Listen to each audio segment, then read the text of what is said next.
Sir డీజేలు గీజేలు ఇంతకుముందు ఎప్పుడన్నా చూసారా సార్? అంటే తుఫాను బాధితుల్ని లేకపోతే రైతులను పరామర్శించడానికి ఇలా డీజేలు పెట్టుకొని దారి పొడవునా కాన్వాయిల్ని వేసుకొని అందరికి అభివాదాలు చేసుకుంటూ వెళ్ళే పర్పస్ ఏంటనేది పక్కన పెట్టేసి బల ప్రదర్శనలాగా చేయటాన్ని ఎప్పుడన్నా ఇంతకుముందు చూసారా? లేకపోతే ఈ మధ్య కాలంలోని ట్రెండ్, అది కూడా ఈయన దాంట్లో పరాకాష్ఠగా వెళ్ళిందని భావించాలి. రెండు, జగన్మోహన్ రెడ్డి గారు సైక్లోన్ టైంలో ఇక్కడ లేరు, ఈవెన్ ఆ తర్వాత కూడా వెంటనే ఆయన వెళ్ళలేదు.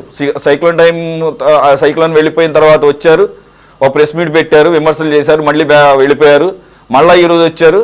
ఇన్ని రోజుల తర్వాత మరి ఆల్రెడీ ఇంకొక వాయుగుండం రెడీగా ఉందంటున్నారు సార్. మరి ఇది ఎంతవరకు సమంజసం? ఇది నిజంగా ఆయనకి చిత్తశుద్ధి ఉందా? రైతుల పట్ల ప్రేమతోనే వెళ్ళాడు అనుకోవాలా ఈరోజు?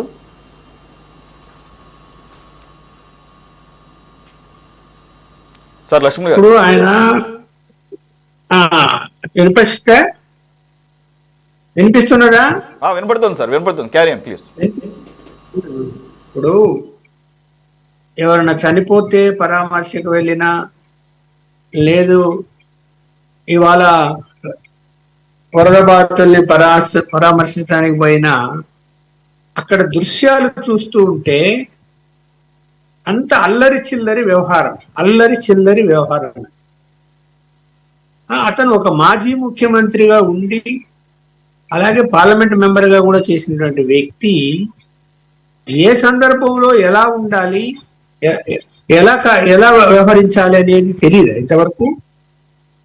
అరే నువ్వు పరామర్శించదలుచుకుంటే ఓకే, ఒక విలేజ్ లో రైతులు భారీగా నష్టపోయి ఉంటారు, అక్కడికి వెళ్ళు, జనంతో పని ఉంది నీకు, శుభ్రంగా కాన్వాయ్తో వెళ్ళు, వాళ్ళ ఇళ్లకు వెళ్ళు, వాళ్ళ పరామర్శించు, వాళ్ళ పంటలు చూడు, దానికి ఏదైనా ప్రభుత్వాన్ని నిలదీసేది ఉంటే నిలదీయి, వెళ్ళిపో.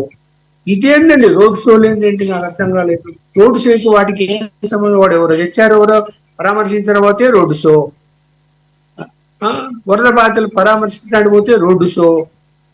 ఆ రోడ్డు షోలో కూడా ఎంత అల్లరి! ఆ వచ్చినటువంటి పిల్లగాళ్ళందరూ కూడా ఎవరెవరు ఎలాంటి వాళ్ళని జమ చేస్తున్నారు, ఏవో బ్యానర్లు పట్టుకుంటారు, ఏదో పట్టుకుంటారు, కేకలు వేస్తారు, అరుపులు వేస్తారు, మళ్ళా సీఎమే జగన్ అవుతాడంటారు.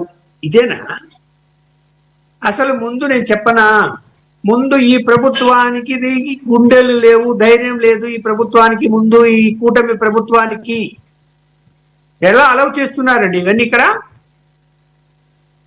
ఎందుకు పోలీసు వ్యవస్థను మీరు సీరియస్ గా యాక్షన్ తీసుకోమని చెప్పాల్సింది పోయి ఎక్కడ చెప్తున్నారు మీరు?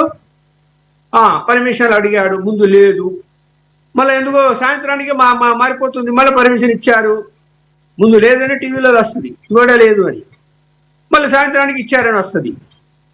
అంటే దాగుడు మూతలు ఆడుతున్నారు మీరు కూడా వాళ్ళతో, అతనితో. అసలు ఇంట్లోంచి బయటకు వస్తాడా పోలీసులు అనుకుంటే? అరే నువ్వు బయటకు వస్తే లాండ్ ఆర్డర్ ప్రాబ్లం, ఇక్కడ బయటికి రావడానికే వీల్లేదు అని చెప్పి పోలీసులు బందోబస్తు పెట్టాడు. అక్కడ ఎట్లా బయటకు వస్తాడు? బెంగళూరు కూడా పోలేడు. అది చేయలేకున్నారు కదా. ఏం చేస్తే ఏమవుతుంది? అల్లకొల్లం అయిపోతుందా రాష్ట్రం అంతా? చేయగలుగుతాడా? పోనీ ఇప్పుడు ఏమైనా ఎన్నికలు ఉన్నాయా? ఏమైనా పోయి అతనికి మైలేజ్ వస్తుందేమో అనడానికి. ఇక్కడ ఏంటంటే సర్దుబాటు ధోరణితో ఈ యొక్క కూటమి ప్రభుత్వం నడుస్తున్నది. ధైర్యంగా స్టెప్స్ వేయటం లేదు. చూడండి, ఆ కేసులో ఇప్పుడు ఆ కారు కింద పడి చనిపోయిన వ్యక్తి కేసులో ఈయన కూడా ముద్దాయిగా చేర్చారా లేదా? అరెస్ట్ చేశారా? చేయలే కదా, చేర్చారు అంతే. దర్జాగా తిరుగుతున్నాడు, విదేశాలు కూడా పోయేస్తున్నాడు. అరే 12 సంవత్సరాలుగా బెయిల్ మీద ఉన్నాడండి. ఇప్పుడు ఆ బెయిల్ మీద ఉంటే కనుక ప్రభుత్వం ఎందుకు ఫైట్ చేయడం లేదు కోర్టులో? ఎక్కడ ఫైట్ చేస్తున్నారు ప్రభుత్వ పరంగా?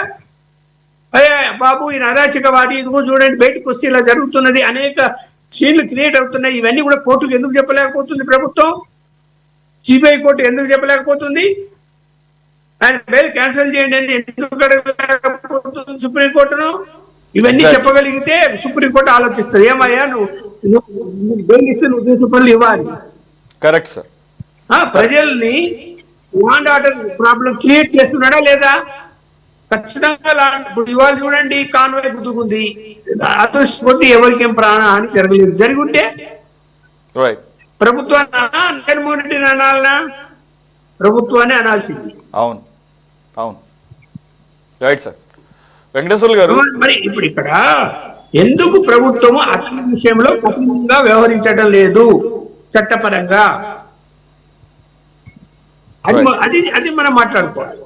అవును సార్, నేను కూడా అదే దాంతోనే స్టార్ట్ చేశాను. నేను అనుకుంటాం ఏంటంటే, ఏదో అంటారు కదా, శిశుపాలుడు సంథింగ్ ఏదో 100 తప్పులు చేయించాలి, లేకపోతే ప్రజలంతా గమనించాలి, ప్రజల్లో ఇతను నెగిటివ్ అవ్వాలి, ఆ 39% ఏదో 20%కి పడిపోవాలి, కాబట్టి అతని నేచర్ ఇంకా ప్రజలకు పూర్తిగా అర్థం కావాలి అనేది ఏదో ఉన్నట్టుంది, ఒక దాన్ని ఏమంటారు, ఎత్తుగడగా ఉన్నట్టుంది. వెంకటేశ్వర్లు గారు,